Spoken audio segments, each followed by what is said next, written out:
এটা হচ্ছে একটা trifold brochure design. Adobe Illustrator দিয়ে কিভাবে খুব সহজে তৈরি করা যায় সেটাই দেখানোর চেষ্টা করব ইনশাআল্লাহ। তো শুরুতেই একটা নিউ ডকুমেন্ট নিয়ে নিচ্ছি A4 সাইজের এবং নাম লিখে নিচ্ছি ট্রাইফোল্ড ব্রোশিওর ডিজাইন। এটা আমি ইঞ্চিতে নেব এবং ওরিয়েন্টেশন হবে এটা, এবং এখানে আমি ব্লেন্ড নেব 0.125 ইঞ্চি, CMYK কালার এবং হাই 300 PPI।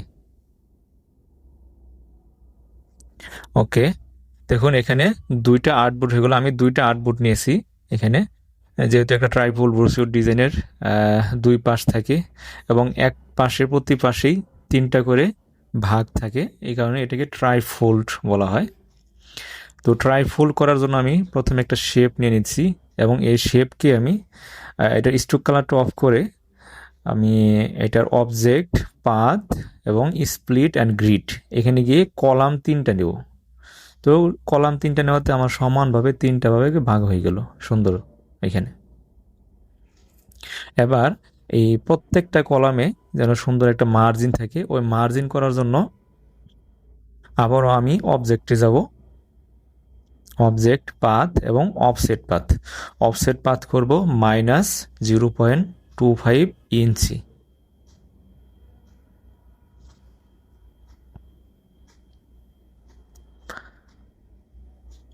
ওকে, সো অফসেট পাথ হয়ে গেল।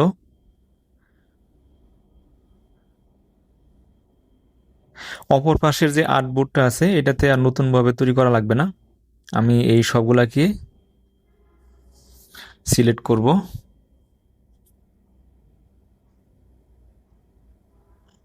এই সিলেক্ট করলাম। সিলেক্ট করার পরে Ctrl+C দিয়ে কপি করার পরে আপনার পেস্ট অল আর্টবোর্ড করার সাথে সাথে দেখুন অন্য পাশটাতেও চলে গেল। এখন এই দুইটা আর্টবোর্ডের পাশ দিয়ে দেখুন আমি যে ব্লেন্ড নিয়েছিলাম, ওই ব্লেডের সবগুলো অংশ নিয়েই আমি একটা শেপ তৈরি করব। এবং এটা করার আগে আমি যে মার্জিনগুলো নেওয়া হয়েছে এগুলোকে আমি গাইড করলাম। তো সবগুলো সিলেক্ট করে মাউসের রাইট ক্লিক করে মেক গাইড, এবং এটা আনলক করে থাকবে অবশ্যই। এরপর আমি এটার উপরে একটা শেপ নিয়ে নিচ্ছি, রেক্টেঙ্গুলার শেপ। এটাকে Ctrl+C দিয়ে কপি করে তো পেস্ট অন অল আর্টবোর্ড করার সাথে সাথে অপর আর্টবোর্ডও চলে গেল। এবার আমি ডিজাইন করে নিচ্ছি পেন টুল দিয়ে, এইভাবে আমি ডিজাইন করে নিচ্ছি এটাতে।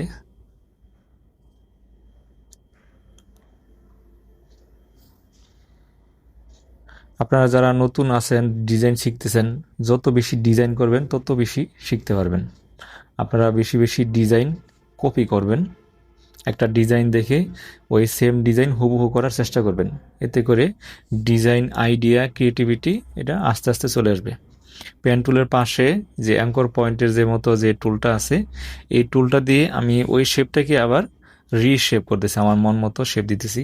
অ্যাঙ্কর পয়েন্টগুলোকে ধরে ধরে আবার রিশেপ দেওয়া যায় এটা এভাবে। ওকে, এটা হয়ে গেল। এবার এইখানে আমি একটু কালার চেঞ্জ করে নেব। এখানে পেন টুল দিয়ে একটা শেপ নিয়ে নিচ্ছি এভাবে।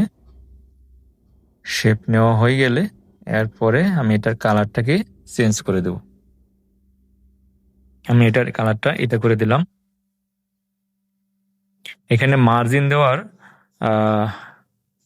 হচ্ছে আমি মার্জিনের ভিতরে ইমেজ, ছোট ইমেজ প্লাস লেখাগুলো আমি এভাবে রাখবো।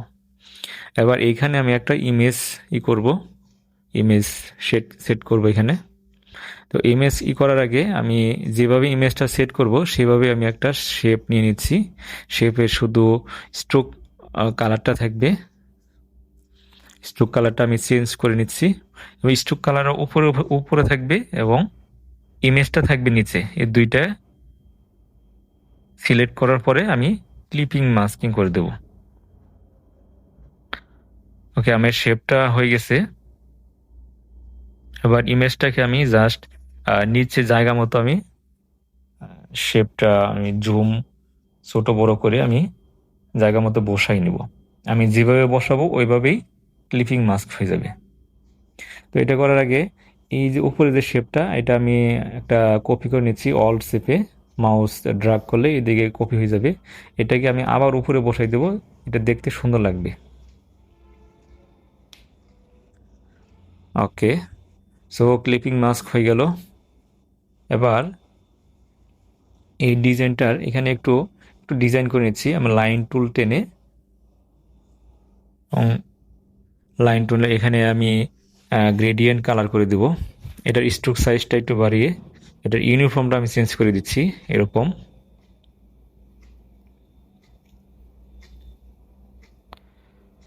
ওকে, এটার আমি গ্রেডিয়েন্ট কালার করব। শুরুর দিকে যেহেতু হোয়াইট কালার, ওইখানে হোয়াইট কালার থাকবে এবং সামনের দিকে থাকবে গ্রিন কালার। তো হয়ে গেল। আমি সেম প্রসেসিংয়ে অপর পাশটাও এভাবে করে নেব। এই পাশে ওই পাশেও ওই লাইন টুল টেনে এইভাবে ডিজাইনটা করবো আমি। সো হয়ে গেল। আমি নতুন আরেকটা ইমেজ নেব।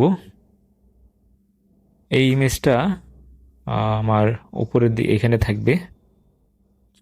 এটা মূলত ভিতরের সাইডটাই, উপরের সাইডটা ওইটা অন্য এক সময় দেখাবো।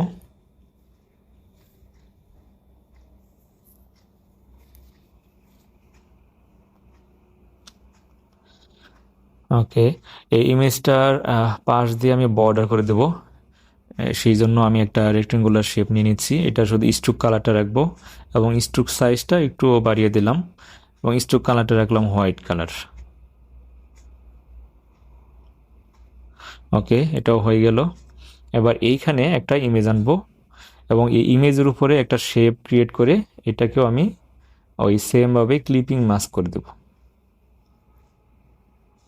ইমেজটা মার্জিনের সাথে সাথে একদম বর্ডার লাইনে থাকবে, জাস্ট লেখাগুলোকে আমি মার্জিনের ভিতরে রাখবো।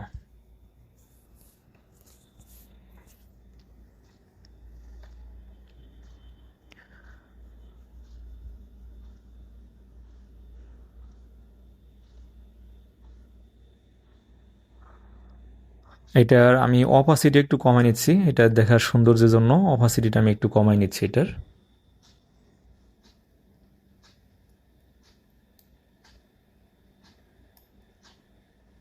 ওকে, আমার ডিজাইন করা প্রায় শেষ। আমি জাস্ট এখন লেখাগুলো লিখব।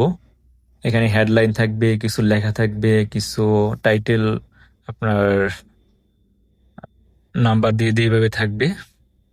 তো লেখাগুলা আপনারা এগুলা সব করতে পারবেন, এটা আপনার আমি জানি এটা, এগুলো আর নতুনভাবে দেখানোর দরকার নেই।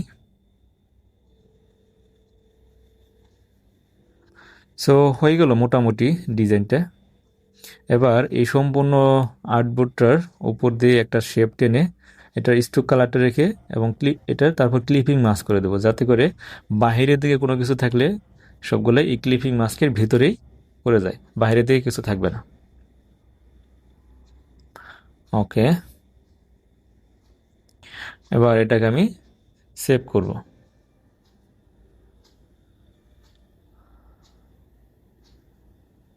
তো ধন্যবাদ সবাইকে কষ্ট করে ভিডিও দেখার জন্য। যদি কোনো কিছু বুঝতে সমস্যা হয়, কোনো কিছু জানার থাকে, আপনারা কমেন্টে জানাবেন, আমি রিপ্লাই দেওয়ার চেষ্টা করব ইনশাআল্লাহ।